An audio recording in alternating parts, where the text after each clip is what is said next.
Assalamualaikum warahmatullahi wabarakatuh.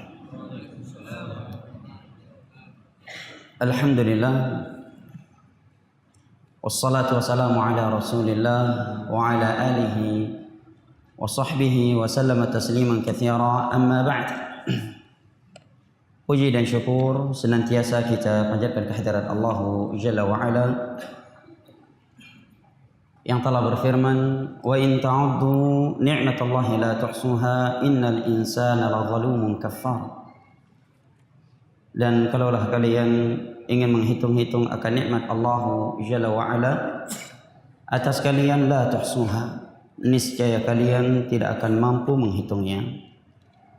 Sesungguhnya manusia itu pelaku kezaliman dan kekufuran. Alhamdulillah, dengan berkat nikmat kesehatan dan kesempatan setelah hidayah taufik dari Allah Jalla wa Ala, kita dapat berkumpul kembali di rumah Allah Jalla wa Ala yang mulia ini pada kegiatan yang mulia ini, kajian tafsir Al-Quranil Azim karya Al-Imam Ibnu Katsir rahimahullahu ta'ala. Maka kita memohon dan berharap kepada Allah, sebagaimana Ia telah mengumpulkan kita saat ini di rumahnya yang mulia ini, pada kegiatan yang mulia ini, agar kembali mengumpulkan kita semua di tempatnya yang paling mulia, syurga Firdaus di hari kiamat kala. Amin ya rabbal alamin.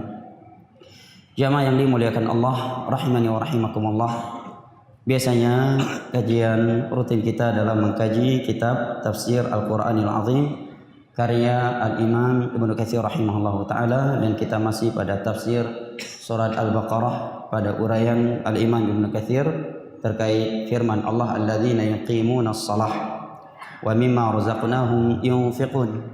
Tetapi pada malam yang berbahagia ini, karena ada permintaan dari pihak keamanan dan juga karena dekatnya kita dengan hari-hari Pilpres, maka ada permintaan dan himbauan dari pemerintah kita, dari Polda, untuk menyampaikan pesan-pesan kedamaian, pesan-pesan yang dengannya nikmat keamanan akan terjaga di tengah-tengah umat manusia ini. Maka mengingat firman Allah Jalla wa Ala, wa ta'awanu 'alal birri wat taqwa wa la ta'awanu 'alal itsmi wal 'udwan, dan hendaknya kalian saling tolong menolong di atas kebajikan dan di atas takwa, dan janganlah kalian saling tolong menolong di atas perbuatan dosa dan permusuhan. Dan Allah Jalla wa Ala telah berfirman, wa dzakir fa inna dzikra tanfa'ul mu'minin, dan berilah peringatan, sesungguhnya peringatan itu amat bermanfaat bagi orang-orang yang beriman. Walaupun tentunya saya kira hal-hal yang dengannya akan terjaga nikmat keamanan dan kedamaian itu hal yang telah diketahui oleh kebanyakan kita, namun tidak ada salahnya kita saling mengingatkan antara satu sama yang lain hal-hal tersebut yang kita telah mengetahuinya, karena Allah telah berfirman, wa dzakir fa inna dzikra tanfa'ul mu'minin, dan berilah peringatan. Wa dzakir, kata ulama tafsir, ya ini karir, ulang-ulangilah peringatan kebaikan, karena itu amat bermanfaat bagi orang-orang yang beriman. Dan juga mengingat dekatnya hari-hari Pilpres, maka terkait pembahasan ini saya ingin menyampaikan beberapa poin ya, sebagai bentuk mudzakarah sesama kita di malam yang mulia ini, bukan sebagai penyampaian kepada orang yang belum mengetahuinya, tetapi dalam rangka mudzakarah di antara kita. Yang pertama, hendaknya kita selalu bersyukur kepada Allah Jalla wa Ala atas nikmat keamanan, kedamaian, sehingga kita bisa beribadah kepada Allah, berinteraksi dengan dunia kita dengan nyaman dan tentram. Dan nikmat keamanan, nikmat kedamaian tidak kalah besarnya dengan nikmat makanan dan minuman. Allah telah membarengkan nikmat keamanan dengan nikmat makanan dan minuman di dalam Al-Quranul Karim, di dalam sebuah surat yang saya kira setiap muslim menghafalnya. Itu li ilafi Quraisy ilafi rihlata syita'i was-sayf. Di tengah-tengah ayat setelah Allah memerintahkan kita untuk beribadah kepadanya, Allah menyatakan alladzi at'amahum min ju'in wa amanahum min khauf. Dialah zat yang telah memberikan kepada mereka nikmat makanan dan minuman, dan dialah yang telah, sebagaimana ialah yang telah memberikan kepada mereka nikmat keamanan dari rasa takut. Seorang yang memiliki dunia, makanan dan minuman, tetapi dia tidak memiliki keamanan, tentu dia tidak akan bisa menikmati nikmat makanan dan minuman tersebut. Oleh karenanya di dalam ayat ini Allah membarengkan nikmat keamanan dengan nikmat makanan dan minuman. Karena nikmat keamanan tidak kalah besarnya dengan nikmat kedamaian, nikmat makanan dan minuman. Di dalam sebuah hadis yang diriwayatkan oleh Al-Imam Tirmidzi, Nabi sallallahu alaihi wasallam bersabda, "Man asbaha mu'minan fi sirbihi wa mu'afan fi jasadihi wa 'indahu qut yaumihi fa ka'annama hizat lahu ad-dunya bihadafiriha." Nabi sallallahu alaihi wasallam bersabda, barang siapa yang ketika bangun di pagi hari dia merasa aman terhadap nyawanya, keluarganya, dan diberikan kesehatan pada fisiknya, serta memiliki makanan pokok untuk yang mencukupi hari itu, maka orang yang seperti ini seakan-akan dia telah diberikan dunia beserta isinya untuknya. Siapa itu? Orang yang padanya ada tiga hal kata Nabi tadi. Yang pertama, dia merasa aman terhadap dirinya, keluarganya, karena negara damai, aman. Dia tidak mengkhawatirkan ada peluru nyasar ketika pergi ke masjid. Dia tidak khawatir terhadap peluru nyasar ketika pergi ke sawah. Dia tidak khawatir adanya perampok, adanya begal dan seterusnya, karena negara berada dalam keamanan. Yang kedua kata Nabi SAW, diberikan nikmat kesehatan, sehat tubuhnya. Yang ketiga kata Nabi SAW, dia memiliki kebutuhan untuk hari itu. Orang yang seperti ini kata Nabi SAW, faka'annama hizat lahud dunya bihadafiriha, maka seakan-akan telah diberikan kepadanya dunia beserta isinya. Maka dari itu hendaknya kita bersyukur kepada Allah atas nikmat keamanan, kedamaian dan persatuan yang telah Allah berikan kepada kita. Dan Allah telah berfirman, wa idh ta'adzana rabbukum la in syakartum la azidannakum wa la in kafartum inna 'adzabi lasyadid. Dan ingatlah tatkala Rabbmu mengumumkan, apabila kalian bersyukur kepadaku atas sebuah nikmat yang telah aku berikan, niscaya aku akan tambahkan nikmat tersebut atau nikmat yang lain kepada kalian. Ini kaedah agar sebuah nikmat itu terjaga dan berkah, bersyukur kepada Allah. Rukun syukur ada 3 kata para ulama. Yang pertama, al-i'tiqadu at-ta'aruf bil qalb wal qawlu bil lisan wal 'amalu fil jawarih. Meyakini di dalam hatinya, dia berkeyakinan dalam hatinya bahwa wa ma bikum min ni'matin faminallah. Al-qawlu bil lisan, dia ucapkan dengan mulutnya alhamdulillah wa syukrulillah, sebagaimana firman Allah dalam surat Al-A'raf, fadhkuru ala Allahi la'allakum tuflihun. Sebut-sebutlah oleh kalian akan nikmat Allah yang telah Allah berikan kepada kalian agar kalian bahagia, agar kalian sukses. Yang ketiga, dia realisasikan dengan amalannya, dengan perbuatannya. Allah berfirman, i'malu ala Daud syukra. Wahai keluarga Daud, beramallah kepada Allah sebagai bentuk syukur kalian kepada Allah Jalla wa'ala. Maka hendaknya kita bersyukur kepada Allah atas nikmat keamanan dan berterima kasih kepada seluruh pihak seperti keamanan dan yang lainnya yang telah bekerja dan berusaha semampu mereka untuk mewujudkan keamanan, kedamaian di tengah-tengah umat manusia ini, sehingga mereka bisa tentram dan nyaman dalam beraktivitas agama atau dalam urusan dunia mereka. Yang kedua, poin yang kedua yang hendaknya kita saling bermudzakarah demi menjaga nikmat yang mulia ini, agar kita bersikap bijak terhadap sebuah berita yang sedang viral, yang sedang nge-booming, yang sedang hot. Ya, karena bisa jadi itu hoax. Betapa banyak berita nge-booming, viral, tershare ke sana sini. Ya, seakan-akan itu berita benarnya seperti rona matahari di siang bolong. Rupanya hoax.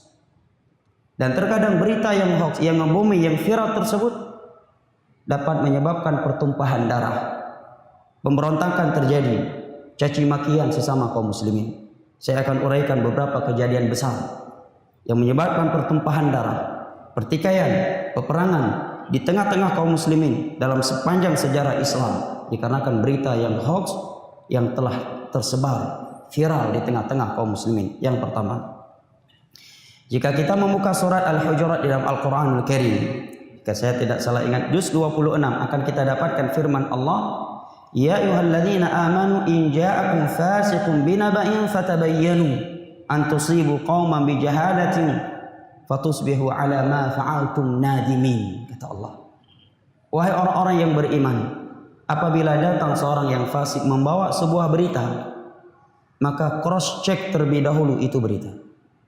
Cross check itu berita, cek dulu. Jangan sampai kalian menyikapi suatu kaum berlandasan berita yang kalian belum cross check. Rupanya keliru, akhirnya kalian akan menyesal.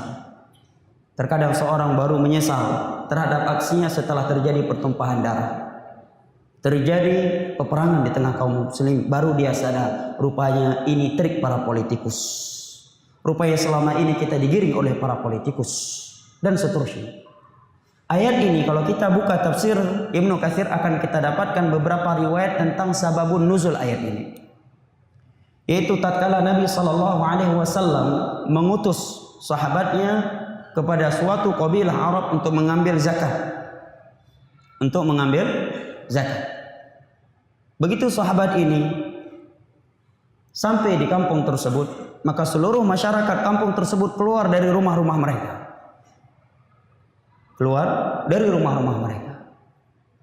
Maka sahabat yang diutus oleh Nabi untuk mengambil zakat dari mereka ini melihat kok masyarakat pada keluar dari rumahnya. Dia mengira bahwa mereka akan menyerang dia karena dia datang untuk mengambil zakat. Dia pun langsung lari balik ke Nabi SAW menyampaikan, Ya Rasulullah, setiba aku di sana mereka keluar semuanya ingin menghadang. Maka dalam riwayat tersebut disebutkan sampai-sampai Nabi ingin mengumumkan peperangan terhadap mereka. Ya, di samping kondisi sedang tegang seperti itu, Nabi sudah mulai menyusun rencana peperangan. Datang beberapa tokoh dari masyarakat setempat menyampaikan kepada Nabi, Ya Rasulullah, kami melihat utusan Anda lari ketika melihat kami keluar dari rumah-rumah kami. Kami khawatir dia salah paham terhadap sikap kami. Padahal kami keluar dari rumah-rumah kami tujuannya adalah untuk menyambut beliau. Beginilah cara masyarakat kami memuliakan seorang utusan dari orang yang mulia, bukan untuk menghadangnya. Subhanallah. Coba kalau sempat tidak ada komunikasi yang baik, apa nggak terjadi peperangan? Miscommunication menjadi sebab pertumpahan darah yang dan tidak meng-cross check suatu berita bisa membuat seorang salah dalam bersikap. Apalagi berita-berita palsu zaman sekarang luar biasa dibungkus. Terkadang ditambah satu ayat Al-Quran, ditambah satu hadis Nabi, ya, ucapan yang hikmah. Pada tujuannya untuk nilai-nilai dunia yang ingin dia raih.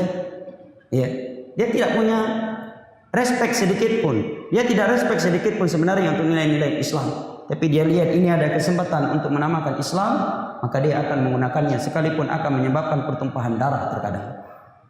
Di sini Nabi SAW ya bersikap bijak, tidak langsung mengambil keputusan untuk menyerangi masyarakat yang tidak mau menerima zakat, karena rupanya mereka bukan ingin menghadang, tetapi keluar dari rumah-rumah mereka ingin menyambut utusan Nabi SAW. Tapi sekilas kan kalau orang nggak paham kan ini pasti menghadang, karena mereka tahu kita datang ingin ngambil zakat, ambil harta mereka. Tiba-tiba mereka keluar kerumunan. 85% penghadangan sangkaan kita, ya kan? Begitu pula terkadang sebuah berita, ya, di berbagai media beritanya sama, padahal semua milik media tadi satu sumbernya, ya, semua media itu satu pemiliknya. Ketika dibaca di media ini A semua, akhirnya dia langsung mengambil kesimpulan dan membangun sikap di atas berita tersebut. Padahal bisa jadi 50 media tadi pemiliknya satu orang, atau dari satu sumber. Yang sangat mungkin itu keliru. Andai kata sumbernya pun banyak, maka sangat mungkin juga itu keliru. Contoh yang kedua, jamaah. Ini masih di masa Nabi SAW. Kejadian-kejadian besar dikarenakan berita viral yang nge-booming di tengah-tengah masyarakat, rupanya hoax. Tersebarnya berita di Madinah bahwa istri baginda Rasulullah SAW, Siti Aisyah, berzina dengan sahabat Nabi yang bernama Safwan ibnul Mu'attal. Satu sahabat terbaik. Kenapa saya bilang terbaik? Karena beliau salah satu mujahidin ikut perang Badar tahun kedua Hijriah. Ya. Mujahid yang paling baik dalam sepanjang sejarah Islam adalah mujahid perang Badar. Ya, seluruh dosa yang mereka lakukan setelah perang Badar itu Allah ampuni. Tidak dimiliki oleh sahabat lain yang tidak ikut jihad Badar. Ini sahabat bin Mu'attal. Apa sebabnya? Sebabnya, korinahnya, indikasinya jelas. Andai kata di masa itu ada media seperti sekarang ini, mungkin seluruh media akan memuatkan berita itu, karena memang bahan untuk menyebarkan berita itu sangat kuat, yaitu di perang Banil Mustaliq. Nabi saat itu membawa Aisyah. Aisyah berada di dalam rumah di atas ontanya yang ditarik oleh beberapa pasukan dari bawah. Suatu ketika Nabi dan para sahabat beristirahat di sebuah tempat sebelum sampai di Madinah. Setelah beristirahat, mereka kembali melanjutkan perjalanan pulang ke Madinah. Rupanya Aisyah belum naik ke rumah kecil di atas ontanya. Para sahabat yang menarik onta tersebut tidak sadar bahwa Aisyah belum naik ke dalam. Karena di masa itu dalam riwayat Sahih Bukhari disebutkan Aisyah di masa itu memang masih kurus, dan rata-rata wanita saat itu masih kurus. Nah, begitu Aisyah datang melihat Nabi dan para sahabat seluruhnya sudah pergi, beliau tertinggal karena mencari kalungnya yang hilang, jatuh hilang. Maka beliau pun menangis dan berteduh di bawah sebuah pohon, sebatang pohon. Tiba-tiba ada sahabat Nabi yang bernama Safwan ibnu Mu'attal, yang beliau diberikan tugas oleh Nabi sebagai pasukan sapu bersih. Begitu ya, sebutan dalam dunia militer, pasukan sapu bersih, Pak Irham. Ya, belakang, pasukan paling belakang. Apa namanya? Pasukan sapu bersih. Siap. Pasukan sapu bersih. Iya, beliau diberi tugas untuk mengecek jangan sampai ada pasukan yang tertinggal. Beliau cek, melihat dari jauh kok ada bayangan seseorang, manusia. Beliau pun mendekat. Begitu beliau dekat, beliau melihat Aisyah, langsung mengucapkan inna lillahi wa inna ilaihi raji'un. Hanya itu yang terucap dari mulut beliau. Dan Aisyah menyatakan khammartu wajhi. Begitu aku melihat Safwan sudah dekat denganku, aku pun langsung menutup wajahku. Ini salah satu dalil tentang anjuran menggunakan cadar. Jadi itu bukan pakaian wanita ISIS, bukan pakaian wanita ya kajian tertentu, bukan pakaian organisasi tertentu, itu pakaian Islam. Ya, Nabi datang cadar belum ada di muka bumi ini. 13 tahun cadar belum ada di Mekah. Sekian tahun setelah Nabi berdakwah di Madinah baru ada turun sekian ayat dan sekian hadis tentang cadar. Masalah kita belum mengamalkannya, jangan kita hilangkan hukum Allah. Dan jangan kita hina hukum Allah. Setelah itu Safwan pun menyerahkan ontanya dan Aisyah naik ke atas. Tanpa ada pembicaraan sedikit pun di antara mereka. Yang keluar dari mulutnya Safwan hanya inna lillahi wa inna ilaihi raji'un. Begitu Aisyah naik ke atas, Safwan langsung membawanya tanpa ngobrol. Demikian mereka menjaga kehormatan seorang wanita. Mungkin miuru agam lawa yo kan kagak mekra le bacut yo dek nyo hana urang lain dek yo dek bang waktu beret adik itu adik uyuk mak bekang dek nya dapat pelung bertiga ya padahal inang kok ya mungkin akan gombal dikit ya kan, akan gombal dia dikit, akan merayu dikit ya. Tetapi beliau tidak mengeluarkan ucapan apapun dari mulutnya kecuali inna lillahi wa inna ilaihi raji'un. Begitu beliau sampai di Madinah, atau hampir sampai di Madinah. Di saat seluruh pasukan dan berkumpul di situ, mereka melihat Safwan berjalan dengan Aisyah. Kuat enggak Karinah untuk dijadikan bahan menuduh sahabat ini berzina dengan Aisyah? Kalau di masa sekarang ini mungkin sangat kuat bahannya, ya kan? Bisa-bisa mungkin ini akan dijadikan bukti. Ya. Maka orang-orang munafik mengambil kesempatan untuk merusak Nabi SAW. Tujuan mereka untuk merusak nama Nabi SAW dan Islam. Langsung mereka viralkan berita bahwa Safwan dan Aisyah telah berzina. Subhanallah. Dan itu berita betul-betul viral di Madinah. Tershare ya ke dalam masjid, tershare ke rumah-rumah, tershare ke kalangan anak-anak, kaum wanita, orang-orang tua. 1 bulan penuh tidak turun ayat Al-Quran. Sampai-sampai Nabi kebingungan, benar atau tidak. Sampai-sampai Nabi berkata kepada Aisyah, "Wahai Aisyah, kalau kamu berzina, beristighfar kepada Allah. Allah akan mengampuni dosamu kalau engkau jujur. Ya, dan kalau engkau tidak melakukannya, maka Allah akan mensucikanmu." Dan Aisyah menyatakan dalam riwayat tersebut ada sikap yang berbeda dari Nabi saat itu. Beliau agak lebih dingin daripada sebelumnya. Nah, syahid singkat dari cerita tersebut yang sangat panjang dalam Sahih Bukhari. Ini berita viral. Rupanya tidak benar. Kapan diketahui tidak benar jamaah? Setelah turun 10 ayat dari surat An-Nur. Dari mulai firman Allah, "Innal ladzina ja'u bil ifki usbatun minkum la tahsabuhu syarran lakum", 10 ayat sampai seterusnya. At-thayyibatu lit-thayyibin wa thayyibuna lit-thayyibat wal khabithatu lil-khabithin wal khabithuna lit-thayyibat, sampai ayat itu. Baru semuanya sadar. Ini menerangkan jamaah apa? Tidak semua yang namanya berita viral itu benar. Karena sebagian orang ketika nge-share ke grup sebuah berita, ini berita besar yang apabila kita menerima akan mencela orang yang mulia, orang besar. Dia alasannya ini udah viral kok. Emangnya kalau udah viral? Betul. Udah pasti benar. Ini viral, juga viral. Berita Aisyah berzina dengan Safwan sangat viral. Hot. Sangat nge-booming di Madinah.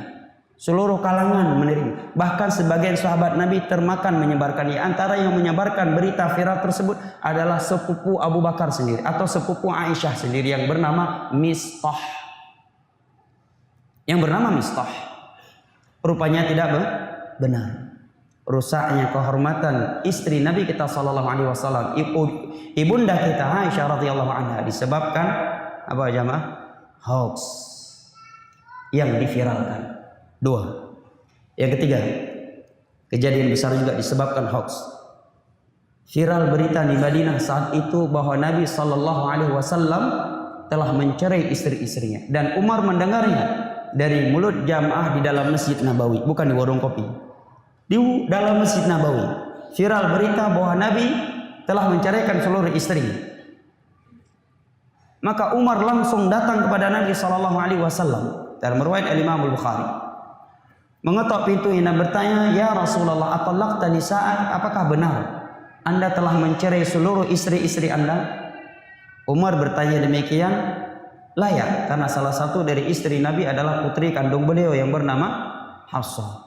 Adapun kita kalau mendengar ada orang sedang dapat berita si fulan telah mencerai istrinya, nggak ada urusan kita datang ke rumah ketok pintu, "Ya, apa benar Anda telah menceraikan istri Anda?" Saya datang demikian karena saya mengingat dulu Umar pernah mendatangi Rasulullah ketika beliau mendengar berita Nabi mencerai istrinya. Apa urusan lu? Ya kan? Ya, karena Umar mertuanya Nabi. Kedua, beliau ingin menjaga nama baik Nabi. Maka Nabi menyatakan tidak benar wahai Umar. Maka setelah itu turunlah firman Allah dari surat An-Nisa, "Walaula fadlullahi 'alaikum wa rahmatuhu wa idza ja'akum amrun minal amni awil khawfi adha'u bi walau radduhu ila ar-rasul wa ila ulil amri minhum la'alimahu alladhina yastanbitunahu minhum walaula fadlullahi 'alaikum wa rahmatuhu lattaba'tumu syaitana illa qalila." Perangai manusia ini apabila datang sebuah berita besar yang berkaitan dengan keamanan dan konflik suatu negara, perangai mereka itu asal nge-share aja, kata Allah. Ada'u bi, asal nge-share. Apalagi zaman sekarang, modal nge-share hanya satu tombol jari ya, langsung dibaca oleh jutaan manusia di seluruh dunia. Kata Allah, asal nge-share Padahal kalau mereka kembalikan kepada Allah, kepada Al-Quran, kepada hadis Nabi dan kepada ulil amri kata ulama tafsir dua komponen. Pemerintah yang sah dan ulama. Maka mereka akan mengambil kesimpulan yang tepat dari berita yang viral tersebut. Andai kata bukan karena keutamaan dan rahmat Allah, niscaya kalian akan mengikuti syaitan. Kecuali sangat sedikit dari kalian yang tidak mengikutinya. Ini 3 jamaah. Setelah masa Nabi SAW juga. Di masa Nabi banyak lagi. Untuk menginginkan waktu, setelah masa Nabi SAW kita tahu ada peperangan yang disebut dengan fitnatul Jamal, perang Jamal. Apa arti Jamal? Onta. Karena di saat itu Aisyah menunggangi onta. Maka jimilahi anak ni abuh nana tayang-tayang leh ya Pak Ustaz. Mereka ni boh je orang kok ji bermarah anak-anak lu. Ngeboh tu nan Jamaluddin onta agama artinya. Mio ke bawah Arab tengah tawaf gaya ni Jamal katibu polisi di Arab kok na onta dalam Kaabah. Padahal ngan gaya ni ngenan Jamal. Polisi Arab kagak bu ikira onta kita mau Masjidil Haram. Karena ngangguk kok Jamal. Jamal artinya onta. Ya, Jamaluddin berarti artinya onta agama. Ya. Kalau kita bermaksud orang yang indah agamanya hanya double Jamaluddin. Ya, jadi jangan asal kasih nama. Apalagi nama itu doa. Jangan ikut kaidah takallam bil arabiyyah walau kana ngawuran. Ya. Jangan, ya. Tanya dulu bahasa Arab. Baik. Disebut perang Jamal kata saat itu Aisyah nunggangi onta. Beliau keluar sendirian, negara sedang konflik karena Utsman baru terbunuh di tangan kaum Khawarij. Ya. Beliau keluar, para sahabat melihat Aisyah ibunda kita keluar sendirian. Dan ini negara sedang konflik. Beliau tujuannya ini mendatangi Ali, ingin memberi usulan kepada Ali agar Ali mencari para pembunuh Utsman. Tapi negara sedang konflik. Lagi kacau. Melihat Aisyah pergi sendirian, para sahabat berinisiatif untuk menemani beliau. Maka secara otomatis terbentuklah pasukan yang sangat banyak. Yang tujuan mereka dari kalangan para sahabat Nabi untuk menemani perjalanan Aisyah menuju Ali agar tidak terjadi apa-apa terhadap beliau di tengah jalan. Rupanya ada yang membosin kepada pasukan Ali bahwa Aisyah sedang berjalan dengan sekian pasukannya siap menyerang. Negara sedang konflik. Ya, pasukan sedang tegang. Kira-kira orang mendengar musuh datang, apalagi bawa senjata. Kira-kira dia nunggu ditembak atau nembak dulu sebelum ditembak? Ya kan? Maka terjadilah pertumpahan darah yang berkepanjangan. Meninggalnya sahabat Talhah dan beberapa ulama tabi'in. Sebabnya apa jamaah? Hoax lagi, ya kan? Hoax jamaah. Tertumpahnya darah dan terjadi pertikaian antara dua kubu sahabat Nabi SAW. Ini masa Nabi. Satu lagi cerita dari Ibnu Katsir dalam kitab Al-Bidayah. Ini agak unik ceritanya. Ya, dan ini sangat mungkin apalagi di masa itu orang Arab. Ada seorang suami membunuh istrinya gara-gara hoax. Ada seorang suami dia ingin poligami. Kemudian dia beritahukan kepada seseorang. Rupanya orang ini tidak amanah. Dia mengadu domba antara dia dengan istri pertamanya. Dia datang pada istri pertama yang menyatakan besok suamimu akan poligami dan akan akad poligami. Dan yang saya ketahui calon istri dia ini tidak akan menerima suamimu kalau suamimu nggak punya jenggot. Maka satu-satunya cara agar suamimu gagal menikah nanti malam pas dia tidur kamu bawa pisau kecil, begitu dia sudah tidur cukur jenggotnya biar paginya dia bangun nggak ada jenggot lagi, nggak akan jadi nikah. Setelah itu datang ke suaminya menyatakan istrimu marah karena kamu mau poligami. Orang Arab kan kamu terima urusan dia, poligami hak dia. Dan dia sudah mengasah sebuah pisau kecil yang sangat tajam. Nanti malam kalau kamu sudah tidur, dia akan menyembelih kamu. Maka hati-hati nanti malam. Maka tiba malam tiba dia pun pura-pura tidur. Di saat dia disangka sudah tidur oleh istrinya, si istri pun langsung mengambil pisau mendekat darinya. Tujuannya apa dari? Cukur jenggot. Ya? Si suami sudah dapat api dari orang ketiga tadi bahwa istri ingin membunuhnya. Begitu si istri dekat darinya, dia langsung tusuk istri. Mati istri. Gak terima keluarga besar istrinya. Datang bunuh suaminya. Pihak keluarga besar suaminya gak terima. Perang antara dua kabilah. Bersekian lama perang. Gara-gara apa jamaah? Hoax. Gara-gara hoax. Subhanallah. Maka poin ini perlu kita perhatikan demi menjaga nikmat keamanan. Agar kita bersikap bijak terhadap sebuah berita. Yang kesimpulan sikap bijak seorang ketika mendengar suatu berita yang viral, kata para ulama, yang pertama, dia cross check benar tidaknya. Yang kedua, setelah dia pastikan benar berita tersebut, maka dia akan berpikir, yang kedua, apa manfaatnya kalau saya share ke orang lain? Dan kalau saya share ini akan mengakibatkan keburukan ataukah tidak? Ya. Kalau ada manfaat besar ya maka dia akan share. Kalau tidak dia nggak akan share ya, karena dia tahu seluruh ucapan dan kalimat yang keluar dari mulut atau dengan tangan dicatat oleh malaikat dari semenjak kita berumur balik sampai mati, dan kelak akan kita pertanggungjawabkan di hari kiamat. Nah, baik. Kemudian yang berikutnya adalah bagaimana menyikapi apabila kita memiliki pemimpin, penguasa yang zalim. Nepotisme, andai kata ada. Ini poin ini apabila tidak diberikan bimbingan sesuai dengan Al-Quran dan hadis dengan pemahaman para sahabat Nabi akan menyebabkan pertumpahan darah.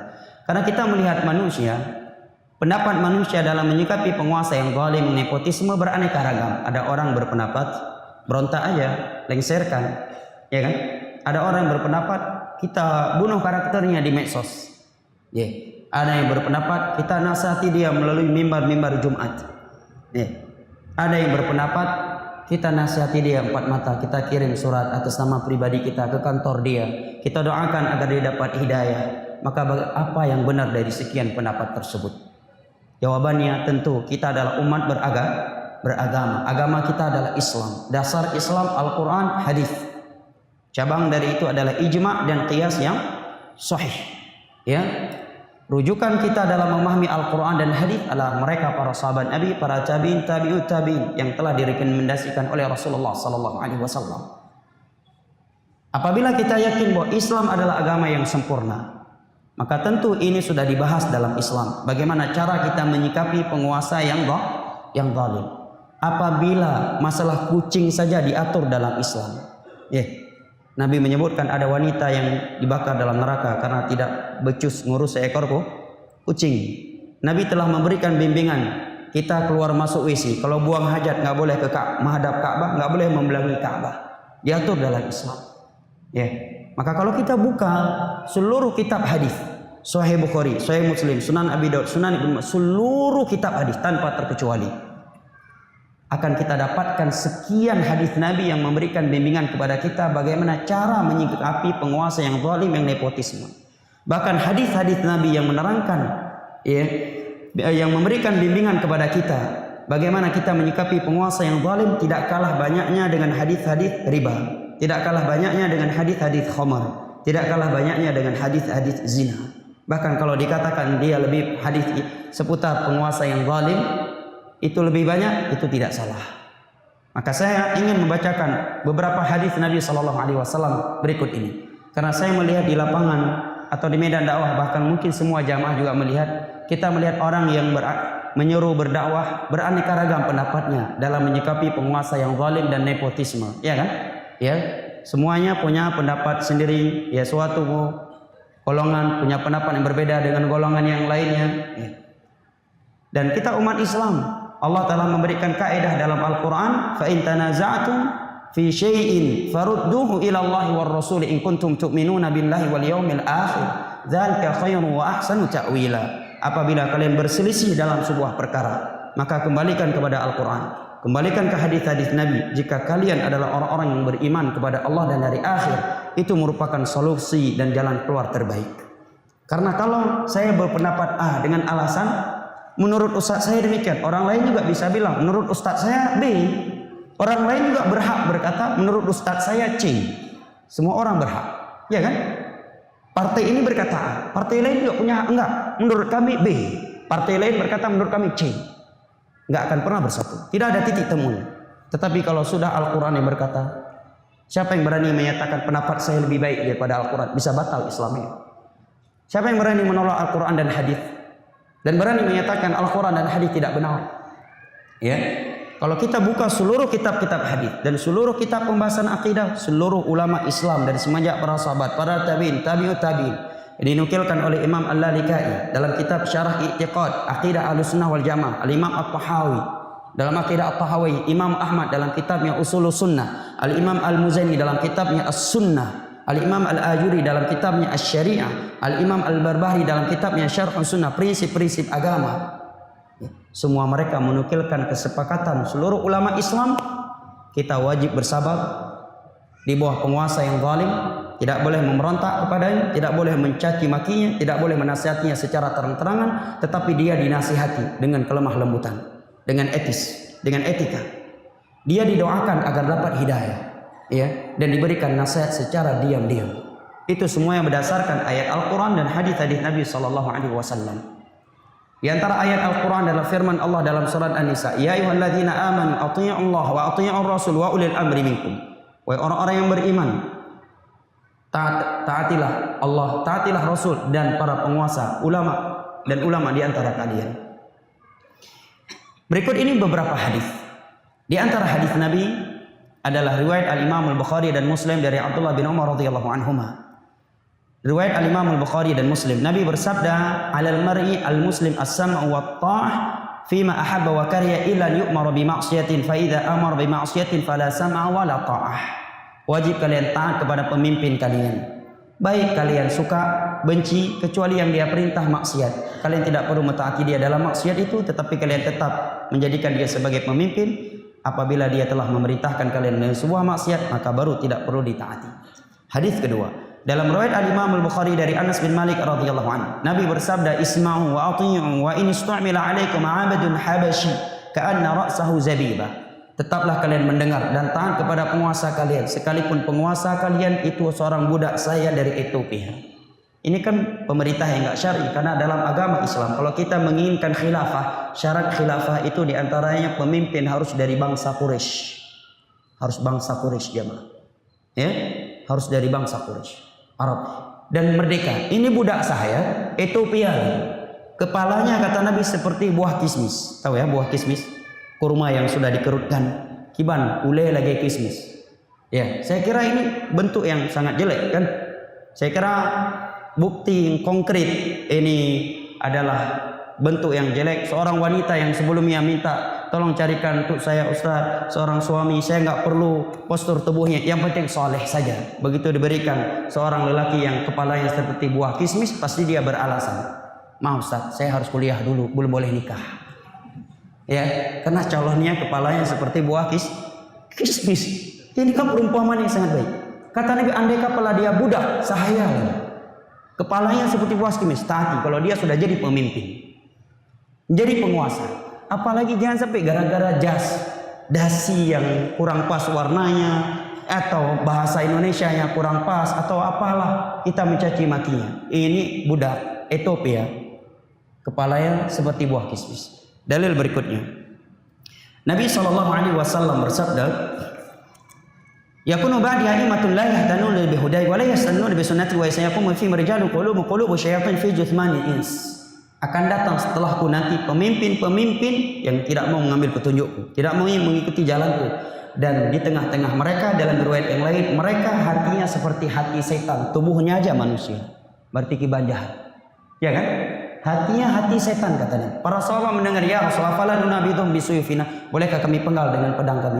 Kata Nabi, tidak boleh. Ma aqamu fikum as-shalah isma'u wa ati'u wa in darabu dhahrak wa akhadhu mal. Tetap taat, tidak boleh memberontak walaupun harta kamu dirampas, punggungmu dicambuk, selama mereka masih menegakkan salat, demi menjaga darah jamaah, demi menjaga nikmat keamanan agar pertumpahan darah tidak semakin meluas. Sangat bijak bimbingan Nabi SAW. Ini hadis riwayat Imam Muslim dari Hudzaifah radhiyallahu anhu. Juga dalam riwayat Bukhari dan Muslim dari Abdullah bin Mas'ud, Nabi menyatakan innaha satakunu ba'di atharatun wa umurun tunkirunha. Setelahku nanti akan ada pemimpin-pemimpin yang nepotisme. Pasti nepotisme, bukan sekedar hoax. Bukan sekedar hoax. Pasti dia nepotisme kata Nabi. Dan dia banyak melakukan kemungkaran. Para sahabat bertanya, "Ya Rasulullah, apa yang harus kami lakukan? Kalau kami punya pemimpin nepotisme, banyak melakukan kemungkaran." Kata Nabi, "Tu'adduna al-haqqa alladziina 'alaikum." Tetap hak mereka kalian berikan, apa yang mereka minta. Tetap taat, tidak boleh memberontak. Wa tas'alullaha alladzi lakum, minta kepada Allah hak kalian yang tidak diberikan. BBM naik, andai kata itu hak kita, minta sama Allah. Ini perintahnya. Dalam riwayat Abdullah bin riwayat Abdullah bin Abbas, Nabi menyatakan falyasbir, hendaknya bersabar. Bukan keluar ke jalan teriak-teriak, menuntut dari mimbar. Nabi suruh sabar. Minta sama Allah Jalla wa'ala. Adapun mereka tetap kalian taati. Subhanallah. Pertanyaannya jamaah, apakah kita sebaik Nabi Musa alaihissalam? Demi Allah tidak. Apakah pemimpin kita di Indonesia ini sepanjang sejarah Indonesia lebih jahat daripada Fir'aun? Demi Allah tidak. Ya kan? Apa yang Allah katakan kepada Musa dan Harun? Faqula lahu qawlan layyinan la'allahu yatadhakkaru aw yakhsha. Musa, Harun, berangkat kamu bertemu dengan Fir'aun. Ucapkan kepada dia nasihat yang lembut, kata-kata yang hikmah. Suruh datangi, bukan dari jauh berteriak. Suruh datangi, temui langsung Fir'aun. Temui langsung Fir'aun. Ucapkan pada ucapan yang lembut, yang hikmah, agar dia mau mengingat dan mau takut kepada Allah Jalla wa'ala. Itu cara Islam dalam beri nasihat. Yang terakhir, hadis yang terakhir, Nabi kata Nabi SAW, "Man kana 'indahu nasihat di sultan fala yubdiha al-'alaniyah." Barang siapa yang ingin memberi nasihat kepada seorang pemimpin, jangan dia sampaikan secara terang-terangan di media, di atas mimbar Jumat. Falyakhudh biyad wal yakhlu bih, hendaknya dia pegang tangannya. Dia berdoa, dia beri nasihat. Kalau diterima, kalau tidak, dia telah menyampaikan kewajiban yang Allah wajibkan di atasnya, atas punggungnya. Ini bimbingan Islam sangat bijaksana. Andai kata ini kita terapkan jamaah, dan kita berdoa kepada Allah, Allah akan memberikan apa yang Allah janjikan kepada kita. Allah menyatakan wa in tasbiru wa tattaqu la yadhurukum kaiduhum syai'a. Apabila kalian tetap bersabar dan tetap bertakwa kepada Allah, niscaya tidak ada satupun manusia yang bisa mendatangkan mara bahaya untuk kalian. Dan banyak lagi poin-poin penting dalam hal ini. Namun apa yang telah kita sebutkan di malam hari ini, saya kira dapat sedikit memberikan pencerahan sebagai mudzakarah di antara kita. Lebih dan kurangnya Tuhan mohon maaf. Wabillahi taufiq wal hidayah. Wassallallahu ala nabiyyina Muhammad wa ala alihi wa sahbihi wasallam. Wa akhiru da'wana alhamdulillahi rabbil alamin. Wassalamu alaikum warahmatullahi wabarakatuh.